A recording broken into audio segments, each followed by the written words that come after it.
అందరికీ నమస్కారం.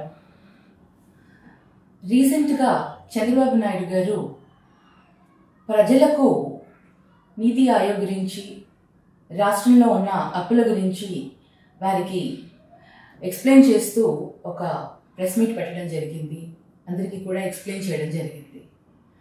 వాస్తవాలు తెలుసుకోవాల్సిన అవసరం ప్రజలకు ఎంతైనా ఉంది. ఈరోజు మనం వాస్తవాల గురించి మాట్లాడాలి అంటే, మన రాష్ట్ర విభజన తర్వాత ఆంధ్ర రాష్ట్రము లోటు బడ్జెట్తో విభజించబడింది. మొట్టమొదటిగా ప్రజలు టీడీపీ కూటమి ప్రభుత్వానికి అవకాశం ఇచ్చారు. అప్పటికే 10 సంవత్సరాలుగా మనకు హక్కు ఉన్న హైదరాబాద్ని వదిలేసి విజయవాడకి రావడం జరిగింది. అక్కడే ఎంత నష్టం మన రాష్ట్రానికి జరిగిందో ఒక్కసారి కూటమి ప్రభుత్వం ఆలోచించుకోవాలి. ఆ 10 సంవత్సరాలు మనకు ఆ హైదరాబాద్ నుంచి రావలసిన నిధులు కానివ్వండి, మన వాటా మనకి వచ్చి ఉంటే ఈరోజు మన రాష్ట్రం ఎంతో అభివృద్ధి దిశలో ముందుకు వెళ్ళి ఉండేది. కానీ హఠావుడిగా విజయవాడకు రావడం, అక్కడ మనకు తెలుసు మన రాష్ట్రంలో వైజాగ్ తప్ప ఏ ఒక్క సిటీ కూడా అంత డెవలప్ అయి లేదు అని. మనకు ఆర్థికంగా నిధులను సంక్షేమించుకునే దానికి నిధులని మనం రిసోర్స్ని మనం ఆర్థికంగా దాన్ని పొందేదానికి ఎన్ని కష్టాలు ఉన్నాయో మనకి ముందే తెలుసు. ఎక్కడ కూడా ప్రాపర్ ఇన్ఫ్రాస్ట్రక్చర్ లేదు, ఐటీ ఇండస్ట్రీస్ లేవు, రెవెన్యూ జనరేట్ చేసే మనకు రిసోర్సెస్ లేవని తెలిసి కూడా రాష్ట్రంలో ఏ విధంగా అప్పుడు ప్రభుత్వంలో రావడానికి ఆయన ఇచ్చిన హామీల గురించి ఒకసారి అందరూ కూడా ఆలోచించాలి.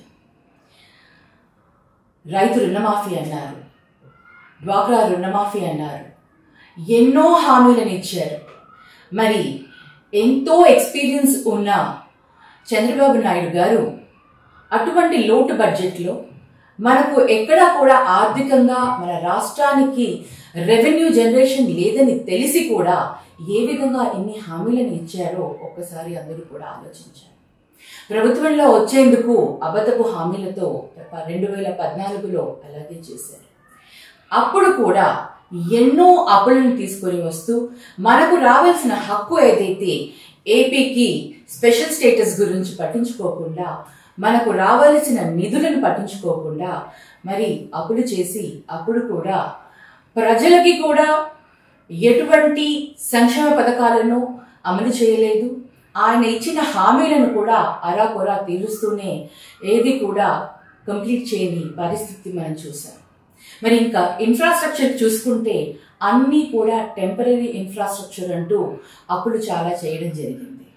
మరి ఆ తరువాత 2019లో జగనన్నకి ముఖ్యమంత్రిని చేసిన తర్వాత వైఎస్ఆర్సీపీ ప్రభుత్వం ఎప్పుడైతే చేపట్టిందో అప్పటికే మన రాష్ట్ర ఆర్థిక పరిస్థితి చాలా భయంకరంగా ఉండింది. అసలు అప్పుడు ఖజానా నిల్గా ఉండింది, జీరోలో ఉండింది.